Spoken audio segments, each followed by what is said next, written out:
चंद्रमा और खिले कमलों से भरे तालाब जैसे मन को प्रसन्न कर देते हैं, ठीक उसी तरह सज्जनों का व्यवहार भी आनंददायक होता है। नमस्कार दोस्तों। भागदौड़ और शोर से भरी इस दुनिया में हम सब अक्सर सुकून की तलाश करते हैं, कभी प्रकृति की गोद में तो कभी शांत रातों में। लेकिन क्या आप जानते हैं, इंसानों के बीच भी सुकून का एक ऐसा ही खूबसूरत ठिकाना मौजूद है जो बिना कुछ कहे हमारे थके हुए मन को तरोताज़ा कर देता है। आइए आज इसी खूबसूरत एहसास को महसूस करते हैं। हमारे शास्त्रों और नीति ग्रंथों में इंसानी व्यवहार की तुलना प्रकृति के सबसे सुंदर दृश्यों में करते हुए एक अद्भुत बात कही गई है। चंद्रमा और खिले कमलों से भरे तालाब जैसे मन को प्रसन्न कर देते हैं, ठीक उसी तरह सज्जनों का व्यवहार भी आनंददायक होता है। जरा आंखें बंद करें और इस दृश्य की कल्पना करो।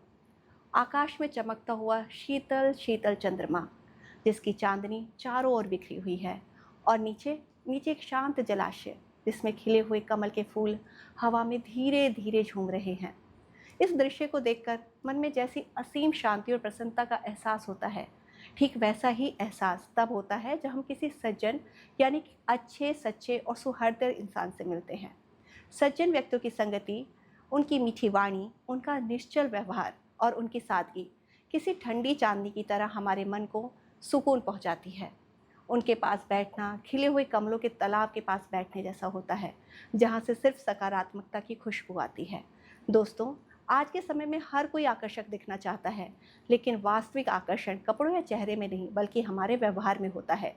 यदि हमारा व्यवहार दूसरों के लिए सुखद है तो हम जहाँ भी जाएंगे खुशियाँ बिखेरेंगे।